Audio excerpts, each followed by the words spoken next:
Behind a lot of career turning points, there's usually someone who helped make the path a little clearer. Someone who opened a door, someone who took a chance, or said your name in a room you weren't in yet. So I asked who that person was and what they did that actually made a difference. I've had a lot of amazing people throughout my career who helped me along the way. One person who really stands out is my first boss in Fleet. He took a chance on me when I didn't have a lot of direct experience yet. I mostly just had curiosity and the drive to learn. What made him such a great mentor and boss was that he asked a lot of questions and guided me towards my own answers. He listened more than he talked, and in that silence, he pushed me to think through problems and build confidence in my own decisions. And that approach really stuck with me throughout the years. One of my first managers, and one of my only female managers, actually, her name was Kathleen Panato, and she gave me my very first team. And we talked a lot about where I wanted to go in my career, and I always knew that I wanted to lead people. And she taught me something that was really important, which was eventually you have to be somebody that's going to give someone their first shot. So I was really lucky to have her as one of my few female bosses, but I've honestly been lucky across the board with most of my bosses and my managers in my career, male, female. Being a good ally is really about seeing somebody's potential and giving them those opportunities and seeing them through that. I've been fortunate enough to have many allies throughout my career that didn't just offer encouragement, but created opportunities. As a female in a very male-dominant business, that has been helpful. These allies have invited me to important conversations. They have trusted me with responsibilities. They have reinforced my perspective in the room. And those actions, while they might seem small, they've actually had a lasting impact on my confidence and my career growth.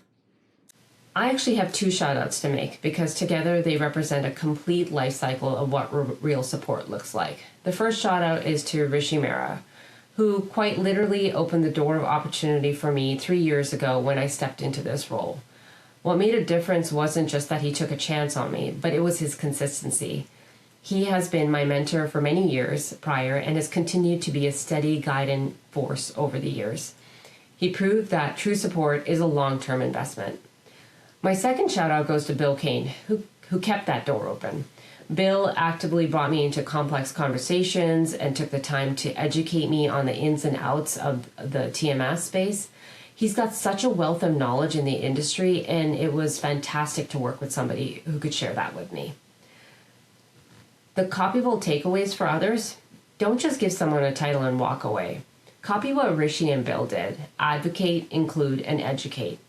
Open the door, but then actively pull that person into high-level meetings and share your domain knowledge like Bill did so that we have the context to actually succeed once they are in the room.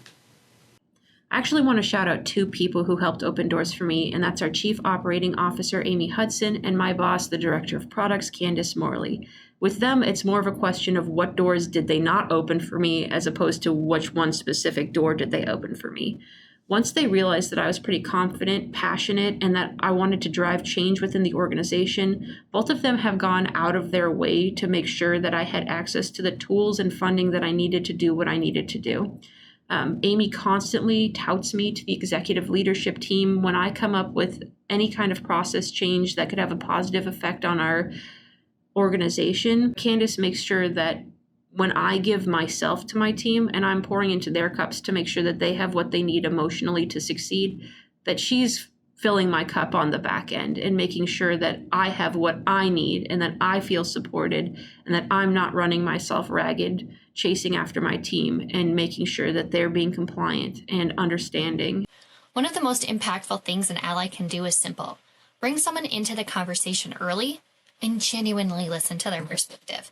And I think that's why organizations like AFLA and even NEFA are so important, because it brings so many fleet professionals together to share their perspective and find where things are similar and where things are different and find those solutions.